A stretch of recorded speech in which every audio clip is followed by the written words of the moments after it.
एक सेकंड तुम्हें मारी खाना है ना?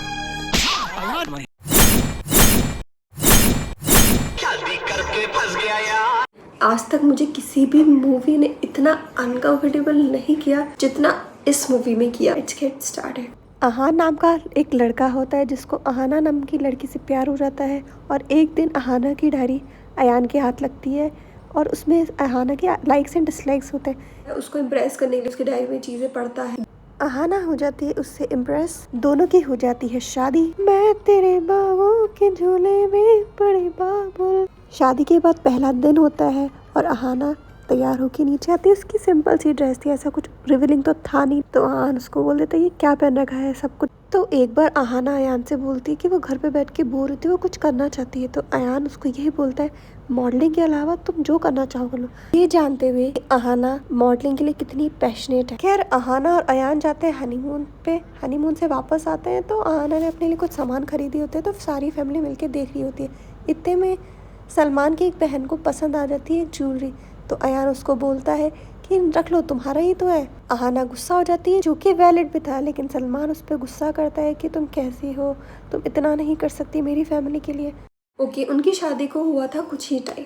अहाना हो जाती है प्रेग्नेंट, लेकिन she was not ready emotionally, physically वो रेडी नहीं होती। तो साफ सी बात अयान को कहती है कि मैं अभी रेडी नहीं हूँ। उसको समझने की बजाय उससे लड़ाई करने लग जाता है कि तुम कैसी हो, हर औरत की ख्वाहिश होती है माँ बनने की, तुम क्यों नहीं बनना चाहती, मेरे बच्चे को नहीं मारोगे तुम।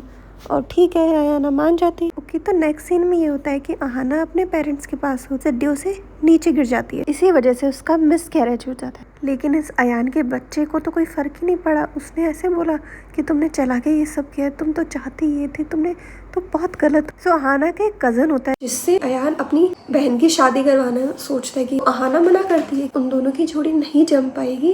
अहाना को ज्यादा अपने भाई के बारे में पता होगा। तो उसमें अयान उससे गुस्सा हो जाता है कि तुम चाहती नहीं हो कि मेरी बहन का घर बसे। अहाना को दिख जाती है डायरी जिससे अयान ने सारी उसकी बातें पता कर ली थी और उसको इम्प्रेस किया था, ठीक है। और वो पी लेती है। वो बहुत हार्ट ब्रोकन होती है और उसको कन्फ्रंट करती है, तुमने धोखे से मेरे साथ शादी करी। इंस्टेड ऑफ सॉरी कहने के वो उसको थप्पड़ जड़ देता है। अब इसी बीच अहाना फिर से प्रेग्नेंट होती है और साथ ही साथ उन दोनों का डिवोर्स केस भी चल रहा होता है। जज ऑर्डर देती है कि 6 महीने साथ रह के देख लो, अगर कुछ नहीं हो तो ठीक है, लेकिन वो मना कर देता है। लेकिन अयान बोलता है कि इसके पेट में मेरा बच्चा है और इसने पहले भी कोशिश की है मेरे बच्चे को मारने की, ये फिर भी कर सकती है, तो बच्चे पैदा होने तक मैं इसके साथ ही रहूँगा।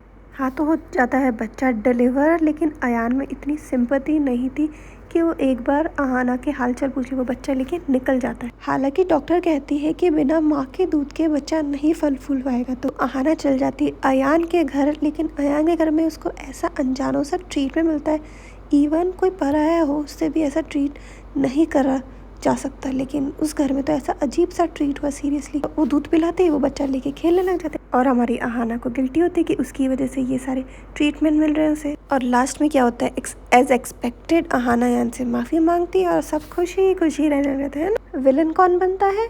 अहाना की माँ, जबकि वो हमेशा उसका सपोर्ट करती थी, अहाना की खुशी चाहती थी, और वो विलन बन गई। वाह, एक सीन और याद आ रहा है, नाम मैं भूल गई, लेकिन उसने एक सजेशन दिया था कि अगर शादी में कुछ प्रॉब्लम आए तो डिवोर्स करना, और वो सही भी थी ऑब्वियसली, लेकिन उसको भी एक तरह से गलत पोर्ट्री किया गया। और मूवी का सबसे बेकार सीन तो मैं अब दिखाती हूँ आपको। आपने अपनी बीवी को कंट्रोल में किया होता ना तो आज हमें यहाँ पे आने की जरूरत नहीं पड़ती। क्यों? वो हफ्ते में 4 दिन ना बीवी को चमाट मार दिया करो। अब बस मेरा बहुत हो गया। Thank you for watching.